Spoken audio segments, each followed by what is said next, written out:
नमस्कार दोस्तों, स्वागत है आपके YouTube चैनल एग्जाम स्टडी में।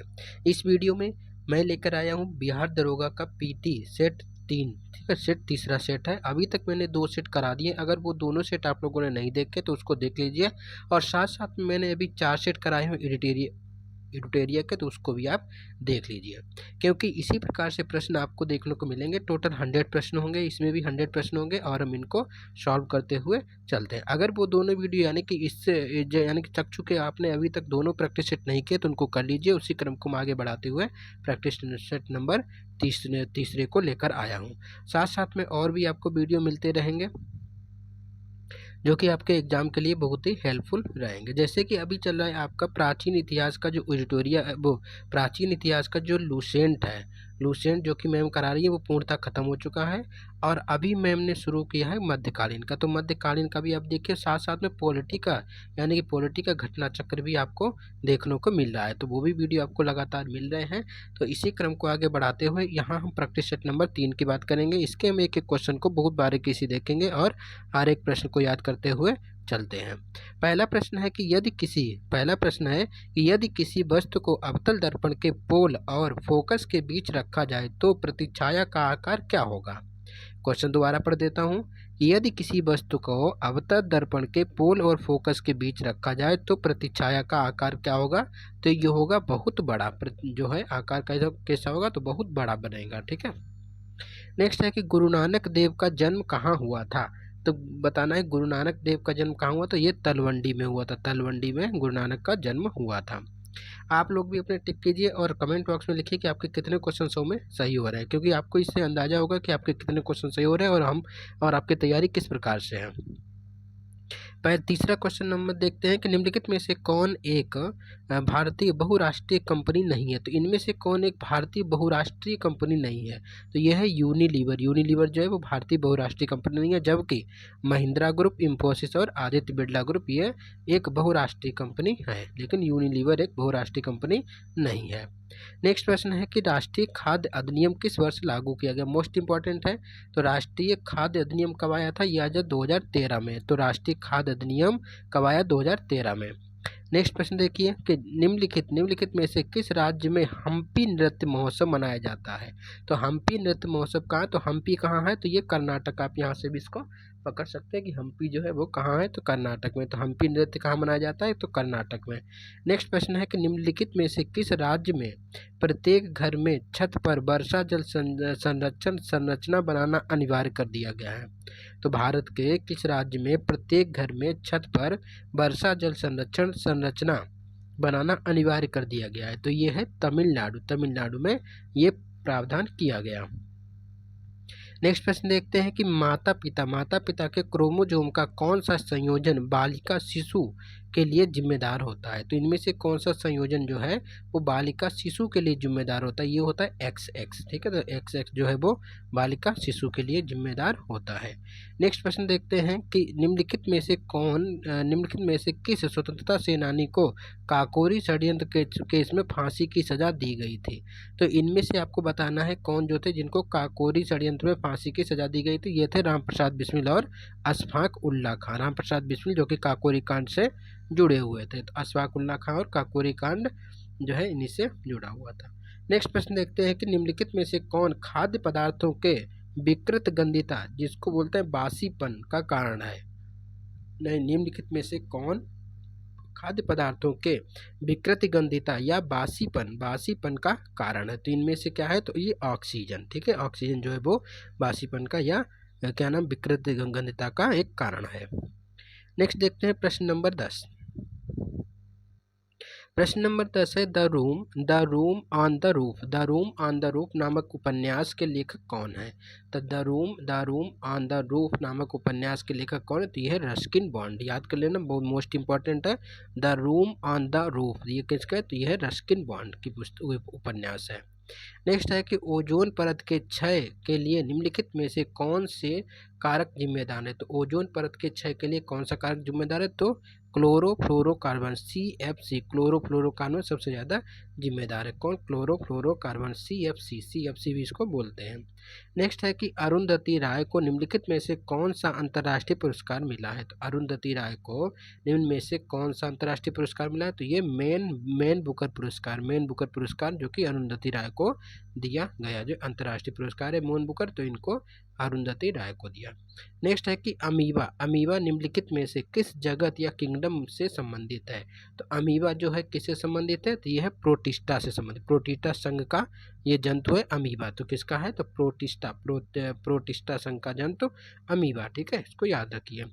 नेक्स्ट है कि हरियाणा हरिकेन किसे कहा जाता है? तो हरियाणा हरिकेन के नाम से किसको कहा जाता है? ये कहा जाता है कपिल देव को हरियाणा हरिकेन के नाम से इनको जाना जाता है, कपिल देव को हरियाणा हरिकेन। नेक्स्ट प्रश्न देखते हैं, निम्नलिखित में से कौन हैंगिंग गार्डन ऑफ बेबीलोन की प्राचीन सभ्यता से संबंधित है? तो निम्नलिखित में से कौन हैंगिंग गार्डन ऑफ बेबीलोन की प्राचीन सभ्यता से संबंधित है? तो यह है मेसोपोटामिया की सभ्यता जो है ये हैंगिंग गार्डन ऑफ बेबीलोन से संबंधित है। ठीक है, नेक्स्ट देखते हैं कि प्राचीन भारत में गांधार कला किस साम्राज्य के समय विकसित हुई? तो प्राचीन काल में जो गांधार कला थी वो किस साम्राज्य के समय या किस साम्राज्य के समय विकसित हुई थी? तो ये हुई थी कुषाण के समय। कुषाणों ने सबसे ज़्यादा इसका विकास किया गांधार कला का। तो कुषाणों का संबंध किससे है? गांधार कला से। ऐसे भी आप लोग याद कर सकते हैं। देखिए, ये जितने प्रश्न है सभी एग्जाम के लिए बहुत ही महत्वपूर्ण है। आप कोई भी एग्जाम देते हैं आपको यहाँ से भी क्वेश्चन एक आध मिल जाते हैं, तो इसको आप देखना जरूर। ये नहीं कि अगर ये दरोगा का है तो केवल दरोगा, जो SSC का भी एग्जाम है वहाँ से भी आपको क्वेश्चन यहाँ से मिलते हैं, और कुछ क्वेश्चन अभी BPSC UPPSC आ रहे हैं, यहाँ से भी आपको फैक्टनुमा क्वेश्चन मिल जाते हैं। तो ये तो ऐसा नहीं है कि सिर्फ आप दरोगा के लिए, ऐसा भी नहीं है। और भी एग्जाम्स के लिए आपको GS हर जगह पूछे जाते हैं, तो इसको देखना अति इम्पॉर्टेंट है। ठीक है, आज बहुत ज़्यादा महत्वपूर्ण है, तो इसको आप देखिए। नेक्स्ट है कि अशोक के शिलालेखों में किस लिपि का सबसे अच्छा उदाहरण प्रस्तुत किया गया है? तो अशोक के शिलालेखों में किस लिपि का सबसे अच्छा उदाहरण मिलता है? तो ये मिलता है ब्राह्मी लिपि का। तो बी ऑप्शन इसका सही है, ब्राह्मी लिपि। नेक्स्ट प्रश्न है कि वर्ष 1946 में संविधान बनाने के क्रम में संविधान सभा का सलाहकार किसे नियुक्त किया गया था? तो 1946 में संविधान बनाने के क्रम में संविधान सभा का सलाहकार किसको नियुक्त किया गया था? तो यह है BN राव को, BN राव, बनेगल नरसिंह राव, आप याद कर सकते हैं। ये थे हमारे संविधान सभा के सलाहकार। नेक्स्ट प्रश्न देखते हैं कि the room of the roof उपन्यास के लेखक कौन है? ये क्वेश्चन थोड़ा सा गलत है। ठीक है, ये क्वेश्चन थोड़ा सा ये यहाँ पे ऑप्शन इसके गलत है। हालांकि ये क्वेश्चन यही टाइप हो गया है, तो इसीलिए इसका तो आंसर रस्किन बॉन्ड था। ठीक है, तो ये क्वेश्चन यहाँ पे कॉपी हो गया, तो इसीलिए इसको आप छोड़ दीजिए, इसको आप कट कर दीजिए। नेक्स्ट क्वेश्चन है, नेक्स्ट है कि भारतीय संविधान का कौन सा अनुच्छेद मूल कर्तव्यों के बारे में बताता है? तो इनमें से कौन सा मूल कर्तव्य के बारे में बताया था? तो 51 अनुच्छेद 51। यहाँ पर आप 51A लिख लीजिए। मूल कर्तव्य जो है वो अनुच्छेद 51 के का या ए में है। ठीक है, यहाँ का कर लीजिए या ए कर लीजिए, अब इसको सुधार लीजिए, 51A कर लीजिए। ठीक है, तो ये मूल कर्तव्य के बारे में बताता है। नेक्स्ट है कि मंगल ग्रह के वातावरण में सर्वाधिक पाया जाता है। तो मंगल ग्रह में सबसे ज़्यादा क्या है? तो कार्बन डाइऑक्साइड पाई जाती है। मंगल ग्रह पर वातावरण में सर्वाधिक पाया जाता है, तो क्या? तो कार्बन डाइऑक्साइड। नेक्स्ट है कि इलाहाबाद बैंक का मुख्यालय कहाँ है? तो ये कोलकाता में। देखो है इलाहाबाद, लेकिन ये इसका मुख्यालय कोलकाता में है। तो इलाहाबाद बैंक का मुख्यालय कोलकाता है, तो इसको विशेषकर याद रखना, ये कन्फ्यूजन के लिए आपको कर सकता है। ऐसे ही एक क्वेश्चन आप लोग बताइए कि सिडबी का मुख्यालय कहाँ है? सिडबी का मुख्यालय कहाँ है और सिडबी की स्थापना कब की गई थी? तो अब आपको बताना है कि सिडबी जो है वो उसका मुख्यालय कहाँ है और सिडबी की जो स्थापना है वो कब की गई थी, ये दोनों आप कमेंट बॉक्स में बताइए। नेक्स्ट है कि स्वामी विवेकानंद के गुरु का नाम क्या था? तो स्वामी विवेकानंद के गुरु का नाम था परमहंस, रामकृष्ण परमहंस स्वामी विवेकानंद के गुरु का नाम। नेक्स्ट है कि भारत के राष्ट्रीय गान राष्ट्रीय गान का हिंदी प्रारूप कब अंगीकृत किया गया? तो राष्ट्रीय गान का जो हिंदी प्रारूप है कब अंगीकृत किया गया? 24 जनवरी 1950 को। मोस्ट इंपॉर्टेंट क्वेश्चन है, क्वेश्चन इसी प्रकार से पूछे जाते हैं कि भारत के राष्ट्रीय गान का हिंदी प्रारूप कब अंगीकृत किया गया? तो 24 जनवरी 1950 को। नेक्स्ट प्रश्न है कि गुरु घासीराम राष्ट्रीय पार्क कहाँ है? तो गुरु घासीराम राष्ट्रीय पार्क कहाँ है? तो ये छत्तीसगढ़ में गुरु घासीराम राष्ट्रीय पार्क है। नेक्स्ट है कि अरावली पहाड़ी का सबसे ऊंचा क्षेत्र जिसकी ऊंचाई 652 मीटर है उसे कहा जाता है? तो अरावली पहाड़ी का सबसे ऊंचा क्षेत्र जिसकी ऊंचाई 652 मीटर है उसे क्या कहा जाता है? उसे कहा जाता है धसी पहाड़ियाँ। नेक्स्ट है कि निम्नलिखित में से कौन से देश भूमध्य सागर तट को स्पर्श नहीं करते? तो निम्नलिखित में से कौन से देश भूमध्य सागर को जो है स्पर्श नहीं करते? ये नहीं करता है जर्मनी जो है भूमध्य सागर को नहीं करता है टच, जबकि ग्रीस, स्पेन और तुर्की ये सभी भूमध्य सागर को स्पर्श करते हैं। नेक्स्ट है कि रंजीत सागर बांध किस नदी पर बना है? तो रंजीत सागर बांध ये किस नदी पे बना है? तो ये रावी नदी पे बना है। तो रंजीत सागर बांध कौन सी नदी? तो रावी नदी पर बना है। नेक्स्ट है कि बंगाल की खाड़ी में जल की निम्न लवणता का कारण होती है, किसके कारण होती है? तो बंगाल की खाड़ी में जो जल की निम्न लवणता के कारण होती है। इसका आंसर हो जाएगा आपका डी। तो बंगाल की खाड़ी में किसकी? तो नदी के, क्योंकि नदी के जल का अंत स्तवर्ण, मतलब कि नदियों का पानी गिरता है तो इसी कारण वहां पे लवणता में कमी। नेक्स्ट है कि भारत के नियंत्रक महालेखा परीक्षक कैग की नियुक्ति किसके द्वारा की जाती है? तो कैग की नियुक्ति किसके द्वारा की जाती है? तो भारत के राष्ट्रपति के द्वारा। अब कैग जो है इसका प्रावधान किस अनुच्छेद में, ये आपको कमेंट में बक्स में बताना है कि कैग का जो प्रावधान है वो किस अनुच्छेद में है। आपका ऑप्शन दे देता हूँ 148, 158, 168 या 170। तो इन चार में से आपको बताना है किस अनुच्छेद में कैग का प्रावधान है। नेक्स्ट है कि निम्नलिखित में से किस आयोग या योजना ने स्वतंत्रता आंदोलन के दौरान उपमहाद्वीप के त्रिस्तरीय संघ की संस्तुति की?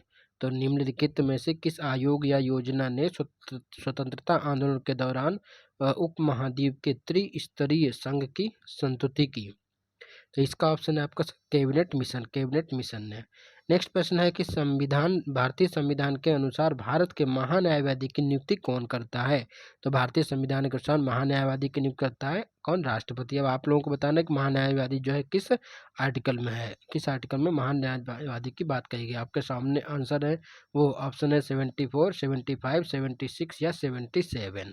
आपके सामने चार ऑप्शन है, चार ऑप्शन में से बताइए कि महान्यायवादी किस आर्टिकल में प्रावधान है।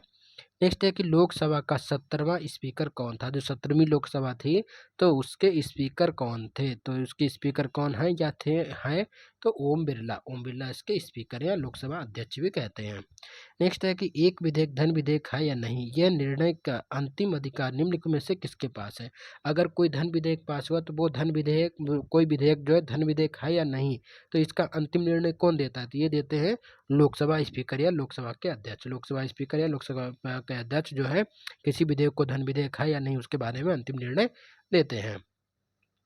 नेक्स्ट है कि लोकसभा के सदस्यों के रूप में चुने जाने की न्यूनतम आयु कितनी होती है? तो न्यूनतम आयु है कितनी? 25 वर्ष। तो लोकसभा के लिए 25 वर्ष। अब आप लोगों को बताना है कि राज्यसभा के लिए न्यूनतम आयु कितनी है, ये आप लोगों को कमेंट बॉक्स में बताना है कि राज्यसभा के लिए न्यूनतम आयु कितनी है, ये आप लोगों को बताना है। नेक्स्ट है कि लाल बहादुर शास्त्री स्टेडियम कहाँ है? तो लाल बहादुर शास्त्री स्टेडियम है हैदराबाद में। तो लाल बहादुर शास्त्री स्टेडियम कहाँ है? तो हैदराबाद में लाल बहादुर शास्त्री स्टेडियम है। नेक्स्ट है कि आगा खां गोल्ड कप किस खेल से संबंधित है? तो आगा खां गोल्ड कप जो है ये किससे संबंधित है? तो ये फुटबॉल से संबंधित है। आगा खां गोल्ड कप जो किससे है? तो फुटबॉल से संबंधित है। नेक्स्ट है कि मधुशाला नामक कृति जो है किसकी है? तो मधुशाला नामक कृति किसकी है? तो ये हरिवंश राय बच्चन की है। तो हरिवंश राय बच्चन की जो कृति है कौन सी? मधुशाला। नेक्स्ट है कि नई दिल्ली के मुख्य वास्तुकार और डिजाइनर कौन था? तो नई दिल्ली का मुख्य वास्तुकार डिजाइनर कौन था? ये था एडविन लुटियंस। ठीक है, क्वेश्चन नंबर 40 की तरफ बढ़ते हैं। क्वेश्चन नंबर 40 है कि किस समाज सुधारक और राजनेता को प्यार से बाबा साहब कहा जाता है? तो बाबा साहब किसको कहते हैं? ये कहते हैं बाबा साहब भीमराव अंबेडकर को। बाबा साहब भीमराव अंबेडकर को बाबा साहब के नाम से जाना जाता है, भीमराव अंबेडकर को। नेक्स्ट है कि निम्नलिखित में से किस संस्थान को प्रथम आईआईटी या भारतीय प्रौद्योगिकी संस्थान के रूप में स्थापित किया गया था? इनमें से सबसे पहला जो है वो आईआईटी कौन सा बना था? तो ये बना था IIT Kharagpur, IIT Kharagpur. Next है कि कुशीनगर। कुशीनगर बौद्ध लोगों का एक लोकप्रिय पर्यटन स्थल है। ये कहाँ स्थित है? तो कुशीनगर ये कहाँ है? तो ये कुशीनगर बौद्ध लोगों का एक लोकप्रिय पर्यटन स्थल है। यहाँ है, मतलब ये यहाँ पे क्या है ये आपको बताना है। तो यहाँ पे क्या है? तो ये है रामभर स्तूप है। यहाँ पे रामभर स्तूप है। अब वैसे कुशीनगर यूपी में पड़ता है, ठीक है, तो इसको आप इस प्रकार से याद रख सकते हैं। क्वेश्चन ये था कुशीनगर। कुशीनगर बौद्ध लोगों का एक लोकप्रिय पर्यटन स्थल है। यहाँ है, तो यहाँ है रामभर स्तूप भी कुशीनगर में है। नेक्स्ट है कि संयुक्त राष्ट्र संघ की राजकीय भाषाएं हैं। तो संयुक्त राष्ट्र संघ की राजकीय भाषाएं क्या है? अंग्रेजी, फ्रेंच, चीनी, रूसी, अरबी और स्पेनिश। तो अंग्रेजी, फ्रेंच, चीनी, रूसी, अरबी और स्पेनिश, ये सभी क्या है? ये सभी संयुक्त राष्ट्र संघ की सरकारी भाषाएं। कौन सा? अंग्रेजी, इंग्लिश, फ्रेंच, चीनी, चाइना की चीनी, और रूसी, रशिया की रूसी, अरबी और स्पेनिश, ये सभी संयुक्त राष्ट्र की जो है वो सरकारी भाषाएं हैं, ठीक है, इनको आप याद रखिए। क्वेश्चन नंबर 44 है कि 1962 में इंदु प्रकाश का प्रकाशन किसने किया था? तो 1962 में इंदु प्रकाश का जो प्रकाशन है किसने किया? तो जस्टिस रनाडे ने। नेक्स्ट है कि विश्व में सबसे बड़ा गर्म रेगिस्तान कहाँ स्थित है? तो विश्व में सबसे बड़ा गर्म रेगिस्तान तो ये सहारा रेगिस्तान अफ्रीका में। नेक्स्ट है कि नोबेल शांति पुरस्कार निम्नलिखित में से किस शहर में प्रदान किया जाता है? तो नोबेल का जो शांति पुरस्कार है ये किस शहर में दिया जाता है? तो ये दिया जाता है नॉर्वे की राजधानी ओस्लो में। नॉर्वे की राजधानी क्या है? ओस्लो, यहाँ पे दिया जाता है। नेक्स्ट है कि इंडिया ऑफ माई ड्रीम्स पुस्तक किसके द्वारा लिखी गई है? तो इंडिया ऑफ माई ड्रीम्स नामक पुस्तक जो है वो किसके द्वारा लिखी गई है? तो ये महात्मा गांधी की पुस्तक है India of my dreams. Next 48 number question देखते हैं। 48 है कि निम्नलिखित में से किस स्थान पर अंतर्राष्ट्रीय न्यायालय है? तो अंतर्राष्ट्रीय न्यायालय कहाँ है? तो ये है द हेग में, जो नीदरलैंड की राजधानी द हेग है। तो यहीं पे क्या अंतर्राष्ट्रीय जो है न्यायालय के कहाँ पे? नीदरलैंड के द हेग में अंतर्राष्ट्रीय न्यायालय है। नेक्स्ट है कि भारत के पड़ोसी देश म्यांमार का सबसे बड़ा शहर कौन सा है? तो भारत का पड़ोसी देश म्यांमार है, तो उसका सबसे बड़ा शहर है तो ये यांगून जो है म्यांमार का सबसे बड़ा शहर है। नेक्स्ट क्वेश्चन देखते हैं 50 नंबर क्वेश्चन की माले कहाँ की राजधानी है? तो माले जो है वो मालदीव की राजधानी है। माले कहाँ की है? तो माले मालदीव की राजधानी है। नेक्स्ट है कि कैरोसिन लैंप में चिमनी के नीचे छिद्र होता है जिसमें, तो कैरोसिन जो है लैंप होती है उसमें चिमनी के नीचे एक छिद्र होता है। क्यों होता है? क्योंकि वे धुआं निकलने के लिए रास्ता देते हैं। तो वे धुआं निकलने के लिए रास्ता देते हैं। नेक्स्ट है कि पेनिसिलिन किससे निकाला जाता है? तो पेनिसिलिन किससे निकाला जाता है? तो यह फफूंदी से पेनिसिलिन निकाला जाता है। पेनिसिलिन किससे निकाला जाता है? तो फफूंदी से। नेक्स्ट है कि एक रोगी में प्रतिजैविक का क्या प्रभाव होता है? एक रोगी में प्रतिजैविक का क्या प्रभाव होता है? तो ये होता है कि वह जीवाणुओं की वृद्धि को रोकता है। तो वह क्या करता है? प्रतिजीवी जीवाणुओं की वृद्धि को रोक देता है। नेक्स्ट क्वेश्चन है कि रक्त के स्कंदन में कौन सहायता करता है? तो रक्त के स्कंदन में कौन सहायता करता है? तो रक्त प्लेटलेट्स जो है ये सहायता करती है रक्त के स्कंदन में कौन सहायता करता है? तो रक्त प्लेटलेट्स जो है सहायता करती है। 55 नंबर क्वेश्चन है कि निम्नलिखित में से कौन सा तत्व पौधों में पानी और कैल्शियम का अवशोषण को बढ़ाता है? तो निम्नलिखित में से कौन सा तत्व पौधों में पानी और कैल्शियम के अवशोषण को बढ़ाता है? तो 55 नंबर का क्या है? तो बोरान क्या है? कि पौधों को पानी और कैल्शियम के अवशोषण को बढ़ाता है। कौन? बोरान। नेक्स्ट है कि प्रकृति में खुले रहने पर निम्नलिखित में से कौन सी लकड़ी सबसे अधिक जल्दी खराब हो जाती है। तो प्रकृति में खुले रहने पर निम्नलिखित में से कौन सी लकड़ी सबसे अधिक जल्दी खराब हो जाती है। तो सबसे जल्दी खराब होती है रसदार लकड़ी। जो रसदार लकड़ी होते हैं वो सबसे जल्दी खराब हो जाती है, जिसमें रेशे होते हैं तो वो रसदार, सॉरी रेशे नहीं, रसदार लकड़ी जो होती है वो खराब हो जाती है। ठीक है, बहुत जल्दी, रेशे नहीं, रसदार। नेक्स्ट है कि निम्नलिखित में से कौन सा विस्तृत स्पेक्ट्रम प्रतिजैविक या एंटीबायोटिक है। तो निम्नलिखित में से कौन विस्तृत स्पेक्ट्रम या प्रतिजैविक एंटीबायोटिक है।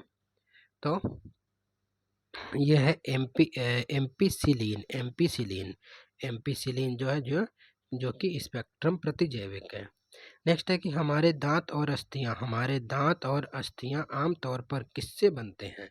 हमारे दांत और अस्थियां आमतौर पर किससे बनते हैं। ये ट्राई कैल्शियम फास्फेट के होते हैं। ट्राई कैल्शियम फास्फेट यानी कि हमारे दांत और अस्थियां जो है वो ट्राई कैल्शियम फास्फेट के बनते हैं।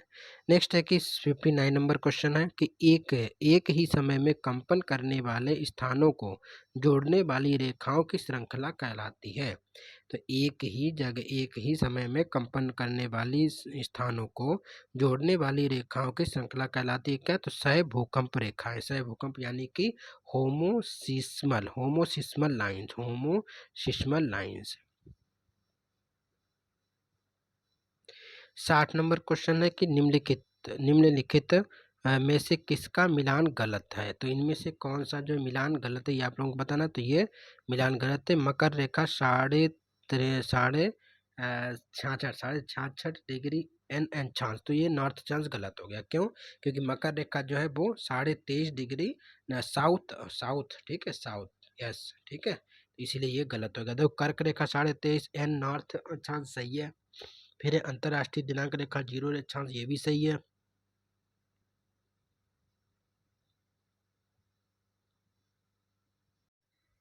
फिर आपका चौथा है कि दक्षिण ध्रुव व्रत जो 66.5 डिग्री एन अक्षांश, तो ये भी सही है। लेकिन आपका मकर रेखा जो है वो 23.5 जो है जो साउथ अक्षांश है, ठीक है, ना कि नॉर्थ। तो ये गलत, 66.5 23 नॉर्थ साउथ, 23 साउथ होता तो आपका ये आंसर सही होता, इसलिए बी ऑप्शन गलत है। 1 मिनट, 66.5 इसका आपका तीसरा भी गलत है। देखिए दूसरा और तीसरा दोनों गलत, दूसरा और तीसरा गलत है। तो अंतरराष्ट्रीय दिनांक रेखा भी आपका 0 अक्षांश नहीं है, तो ये तो गलत हो गया ना, तो ये गलत है। तो दूसरा और तीसरा ये दोनों आपका गलत है, तो इसलिए इसका आंसर हो गया आपका बी। नेक्स्ट क्वेश्चन है कि निम्न में से किस नगर को अधिकतम अंतरिक्ष विकिरण प्राप्त होता है। तो निम्न में से कौन सा नगर है जिसको अधिकतम अंतरिक्ष विकिरण प्राप्त होता है। तो ये आपका चेन्नई को सबसे ज़्यादा जो है अंतरिक्ष विकिरण जो है प्राप्त होता है। नेक्स्ट क्वेश्चन है कि एमएस वर्ड में बहुविध शब्द, लाइनों या पैराग्राफों का चयन कौन सी कुंजी के द्वारा प्रयोग से किया जाता है। तो एमएस वर्ड में बहुविध शब्द, लाइनों तथा पैराग्राफों का चयन कौन सी कुंजी के द्वारा किया जाता है। तो ये क्या जाता है, कंट्रोल के द्वारा, ये क्या जाता है, कंट्रोल के द्वारा, सॉरी, हाँ। नेक्स्ट प्रश्न है निम्नलिखित में से कौन सा एक कार्यशील पूंजी के रूप में माना जाता है। तो इनमें से कौन सा कार्यशील पूंजी के रूप में माना जाता है। तो रुपए और पैसे जो है जो कि एक कार्यशील पूंजी के रूप में मतलब में माना जाता है। नेक्स्ट है कि डैश बेरोजगारी तब होती है जब लोगों को वर्ष के कुछ महीने के दौरान रोजगार नहीं मिलता। तो ये किस प्रकार की जो है बेरोजगारी है। तो ये आपका है मौसमी बेरोजगारी, क्योंकि मौसमी है तो कुछ वर्ष मिला, कुछ महीनों में आपको रोजगार मिला, कुछ महीनों में नहीं मिला। यानी कि जब मौसम जिस हिसाब से हुआ उस हिसाब से रोजगार मिला तो उसको बोलते हैं क्या, मौसमी बेरोजगारी। तो मौसमी बेरोजगारी तब होती है जब लोगों को कुछ वर्ष के कुछ महीनों तक रोजगार नहीं मिल पाता है, तो उसको बोलते हैं मौसमी बेरोजगारी। नेक्स्ट है कि भारत में शहरी क्षेत्रों में प्रतिदिन व्यक्ति आवश्यक स्वीकृति औसत कैलोरी कितनी है। यहाँ पूछ रहा है शहरी क्षेत्रों में, तो शहरी क्षेत्रों में कितना है, शहरी क्षेत्रों में 2100 है। वही आपको पूछा ग्रामीण क्षेत्रों में तो आपका हो जाता है 2400। तो ग्रामीण क्षेत्रों में 2400, यहाँ पूछा है शहरी क्षेत्रों में तो 2100 कैलोरी। नेक्स्ट है कि रबी फसलें हाँ, रबी फसलों के मौसम में उगाई जाती है। तो रबी फसलें किस मौसम में उगाई जाती हैं? तो ये शीत ऋतु में उगाई जाती है। रबी फसलें शीत ऋतु में, जैसे गेहूँ, ठीक है, गेहूँ, सरसों, ये क्या है? ये रबी की फसलें हैं, तो ये शीत ऋतु में उगती हैं। नेक्स्ट क्वेश्चन है कि प्रधानमंत्री के अतिरिक्त केंद्रीय मंत्रिमंडल के अन्य मंत्रियों की नियुक्ति निम्नलिखित में से कौन करता है? तो प्रधानमंत्री के अतिरिक्त अन्य मंत्रियों की जो नियुक्ति कौन करता है? तो ये करता है राष्ट्रपति। नेक्स्ट है कि तापमान वृद्धि से जल के आयनिक गुणनफल का मान। तो तापमान की वृद्धि से जल के आयनिक गुणनफल का मान क्या होता है? तो ये आपको बताना है। आपके सामने 4 ऑप्शन थे, तो जैसे ये क्या होगा? 2 ऑप्शन अपरिवर्तित रहेगा, या घट और बढ़ दोनों संभव है। और 2 ऑप्शन इधर हो गए आपके, क्या नाम है, ताप वृद्धि, क्या नाम, घटता है या बढ़ता है? तो ये इसका आंसर हो गया आपका क्या? तो बढ़ता है। क्या बोला कि ताप वृद्धि से जल के आयनिक गुणनफल क्या होगा? बढ़ता है। नेक्स्ट प्रश्न देखिए। नेक्स्ट है कि रक्त शर्करा कहते हैं। तो रक्त शर्करा किसको कहते हैं? तो ग्लूकोज को रक्त शर्करा कहा जाता है, ग्लूकोज को। नेक्स्ट है कि स्त्री में निषेचन की क्रिया कहाँ होती है? तो स्त्री में निषेचन की क्रिया होती है अंडवाहिनी में। नेक्स्ट है कि एक तत्व के परमाणु जो कि द्रव्यमान में भिन्न है परंतु समान प्रकार के रासायनिक गुण रखते हैं, वे कहलाते हैं। तो एक तत्व के परमाणु जो कि द्रव्यमान में भिन्न है परंतु समान प्रकार के रासायनिक गुण रखते हैं, वे क्या कहलाते हैं? तो वे कहलाते हैं समस्थानिक। नेक्स्ट है कि बंगाल और बिहार में स्थायी बंदोबस्त आरंभ किया था। बंगाल और बिहार में स्थायी बंदोबस्त किसने आरंभ किया था? तो लॉर्ड कॉर्नवालिस ने। नेक्स्ट है कि किस शासक ने गया के निकट बराबर की पहाड़ियों में आजीविकों के लिए गुफाओं का निर्माण करवाया था? तो किस शासक ने गया के निकट आजीविकों के लिए, गया बराबर की पहाड़ी जो गया के निकट है, यहाँ पे आजीविकों के लिए गुफाओं का निर्माण कराया था? तो अशोक ने। नेक्स्ट है कि पटना संग्रहालय कब स्थापित किया गया था? तो पटना संग्रहालय की स्थापना वर्ष 1917 में हुई थी। वर्ष 1917 में पटना संग्रहालय की स्थापना हुई थी। नेक्स्ट है कि निम्नलिखित में से कौन सी रचना फर्नीश्वर नाथ रेणु की नहीं है? तो इनमें से कौन सी रचना जो है फर्नीश्वर नाथ रेणु की नहीं है? तो विदेशिया नहीं है। तो विदेशिया आप लोग कमेंट बताना ये किसकी है। बाद बाकी कितने चौराहे, जुलूस और महिला आंचल जो कि किसकी है? फर्नीश्वर रेणु की है। कितने चौराहे, जुलूस और महिलांचल, जबकि विदेशिया इनकी नहीं है। तो आप लोगों को बताना है कि विदेशिया किनकी रचना है, आप कमेंट बॉक्स में बताइए।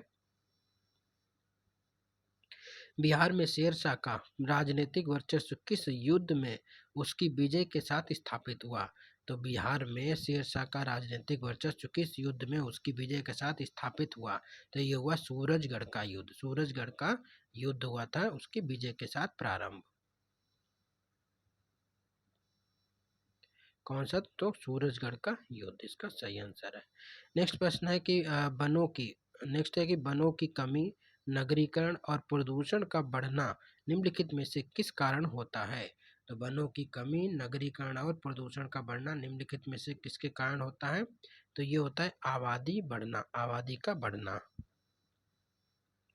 नेक्स्ट है कि सूडान में जनसंख्या वृद्धि दर के कम होने का मुख्य कारण है। तो क्या बोला कि सूडान में जनसंख्या वृद्धि दर के कम होने का मुख्य कारण क्या है? तो यह है उत्प्रवास। नेक्स्ट है कि मयूरभंज तथा केंदुझर लौह अयस्क खदानें भारत के किस राज्य में है? तो मयूरभंज और केंदुझर ये दोनों जो लौह अयस्क की खदानें कहाँ हैं? तो ये है उड़ीसा में मयूरभंज है, उड़ीसा में केंदुझर है, ये दोनों लौह अयस्क की खदानें हैं। नेक्स्ट है कि आगामी वे जनजातियां जो रहती हैं, तो आगामी जनजाति जो है वो किस राज्य में रहती है? तो ये आपका आंसर इसका हो जाएगा, आगामी रहती है आपका, एक मिनट कहाँ गया इसका, आगामी, ओहो सॉरी,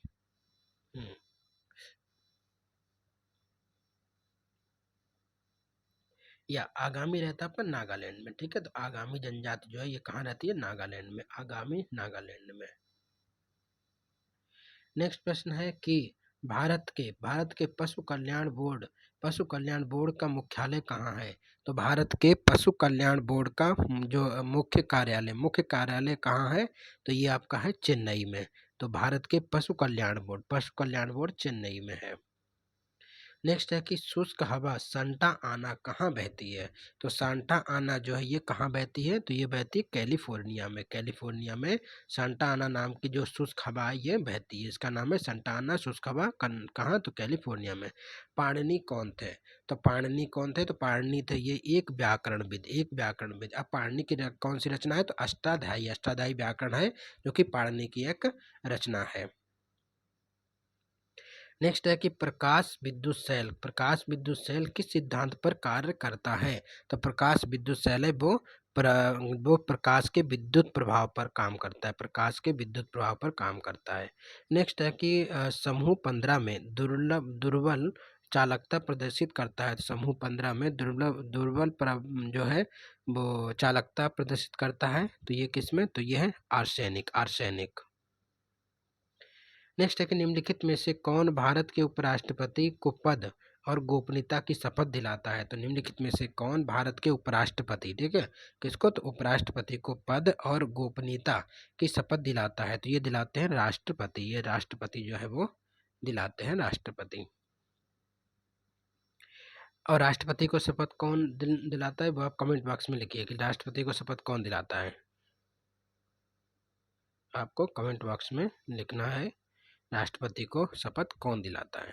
नेक्स्ट है कि यदि कोई ग्राम पंचायत विघटित होती है तो कितनी अवधि के भीतर चुनाव करवाए जाते हैं? तो यदि करीब कोई ग्राम पंचायत जो है विघटित हो जाए तो कितनी अवधि तक चुनाव कराने पड़ते हैं? तो 6 माह। 6 माह का समय होता है, उसके अंतर्गत आपको चुनाव कराने पड़ते हैं। मतलब राज्य निर्वाचन आयोग चुनाव कराएगा। नेक्स्ट है कि शिक्षा को किस संविधान संशोधन के द्वारा राज्य सूची से समवर्ती सूची में लाया गया? तो ये 42वां संविधान संशोधन के द्वारा शिक्षा को राज्य सूची से समवर्ती सूची में लाया गया। नेक्स्ट है कि निम्नलिखित में बाल गंगाधर तिलक द्वारा निम्नलिखित में से कौन सा अखबार शुरू किया गया? तो बाल गंगाधर तिलक के द्वारा निम्नलिखित में से कौन सा अखबार शुरू किया गया? तो ये किया गया केसरी। केसरी जो था वो बाल गंगाधर तिलक के द्वारा एक समाचार पत्र था। नेक्स्ट है कि एहोल प्रशस्ति का संबंध निम्नलिखित में से किस राजवंश से जुड़ा है? तो एहोल जो प्रशस्ति है ये किन किन से जुड़ा है? तो ये है चालुक्य के राजवंश। चालुक्य राजवंश से एहोल प्रशस्ति जो है जुड़ा हुआ है। किससे? चालुक्य राजवंश से। नेक्स्ट है कि 91 क्वेश्चन है कि मौर्य वंश के बाद निम्नलिखित में से कौन मगध का शासन किया? तो मौर्य वंश के बाद आप एक ट्रिक याद रखिए, हसीन मासुका।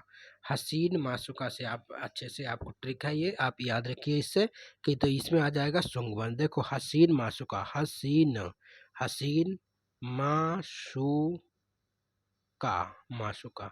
तो हा से हर्यक वंश, सी से हसीन तो शिशुनाग वंश, ना से नंद वंश, ठीक है, हसीन फिर माँ से मौर्य वंश, सी से शिशु शुंग वंश, तो हसीन मासु का से कर्ण वंश, लास्ट में आ जाएगा आपका कर्ण वंश। तो हसीन मासु का से आप याद रखिए, आपको ट्रिक याद रहेगी। यहाँ पे पूछा था कि मौर्य वंश के बाद कौन सा था? तो शुंग वंश। मौर्य के बाद शुंग वंश।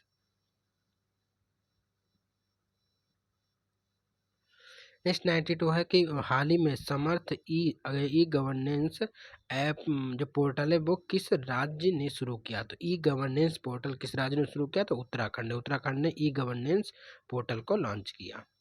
नेक्स्ट क्वेश्चन है कि हाल ही में पीएम श्री योजना के तहत देश के कितने स्कूलों को अपग्रेड करने की घोषणा की गई?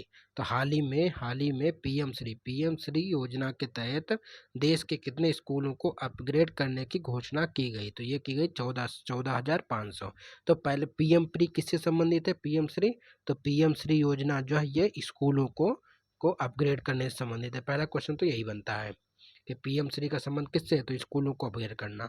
अब कितने स्कूलों की अपग्रेड करने की घोषणा की गई? 14,500 स्कूलों को अपग्रेड करने की घोषणा प्रधानमंत्री क्या है पीएम श्री योजना के तहत की गई। नेक्स्ट है कि हाल ही में किस देश के क्रिकेटर मुशफिकुर रहीम ने T20 अंतर्राष्ट्रीय जो है मैच से संन्यास ले लिया? कि T20 से मुशफिकुर रहीम जो है उसने संन्यास ले लिया। ये किस देश के खिलाड़ी हैं? तो ये हैं आपके बांग्लादेश के। नेक्स्ट है कि हाल ही में किस देश को पीछे छोड़कर भारत, हाल ही में किस देश ने पीछे छोड़कर भारत जो है दुनिया की पाँचवीं सबसे बड़ी अर्थव्यवस्था बन गया। तो हाल ही में किसको छोड़कर जो भारत जो है दुनिया की पाँचवीं सबसे बड़ी अर्थव्यवस्था बन गया है। तो ये जो छोड़ा है किसको, तो ब्रिटेन को छोड़कर भारत पाँचवीं सबसे बड़ी अर्थव्यवस्था बन गया है। नेक्स्ट है कि हाल ही में भारतीय सेना प्रमुख जनरल मनोज पांडे को किस देश की सेना का जनरल मानद पद दिया गया। तो हाल ही में भारतीय सेना प्रमुख जनरल मनोज पांडे को किस देश की सेना का जनरल मानद पद दिया गया। तो ये दिया गया है नेपाल ने। नेक्स्ट है कि हाल ही में अवर ग्रेट नेशनल पार्क्स डॉक्यूमेंट्री में आवाज देने हेतु किस पूर्व अमेरिकी राष्ट्रपति को एमी अवार्ड दिया गया। तो ये दिया गया बराक ओबामा को एमी अवार्ड दिया गया। तो किसके लिए, इन्होंने अवर ग्रेट नेशनल पार्क्स डॉक्यूमेंट्री में आवाज दिए थे बराक ओबामा ने। क्वेश्चन नंबर 98 देखते हैं कि हाल ही में देश का पहला नाइट स्काई सेंचुरी कहाँ बनाया गया। तो हाल ही में कहाँ पे नाइट स्काई सेंचुरी बनाया गया, तो ये बनाया गया लद्दाख में नाइट स्काई सेंचुरी बनाया गया। नेक्स्ट है कि हाल ही में प्रथम होम्योपैथिक अंतर्राष्ट्रीय स्वास्थ्य शिखर सम्मेलन की मेजबानी की। तो हाल ही में प्रथम में पूछा जा सकता है कि प्रथम होम्योपैथी अंतर्राष्ट्रीय स्वास्थ्य शिखर सम्मेलन की मेजबानी किसने की, तो ये की दुबई ने। इसको याद रखिए, बहुत इंपॉर्टेंट है। नेक्स्ट है कि हाल ही में संसद टीवी के सीईओ का प्रभार किसे सौंपा गया। हाल ही में संसद टीवी का जो सीईओ है उसका प्रभार जो किसको सौंपा गया, तो ये उत्पल कुमार सिंह को। इस प्रकार से मैंने प्रैक्टिस सेट नंबर 3 जो है वो बिल्कुल विस्तृत रूप से आपको यहाँ पे बता दिया है। अगर आपको इसका पीडीएफ चाहिए तो पीडीएफ का लिंक जो है वो डिस्क्रिप्शन बॉक्स में दिया गया है, वहाँ से आप पीडीएफ को डाउनलोड कर सकते हैं।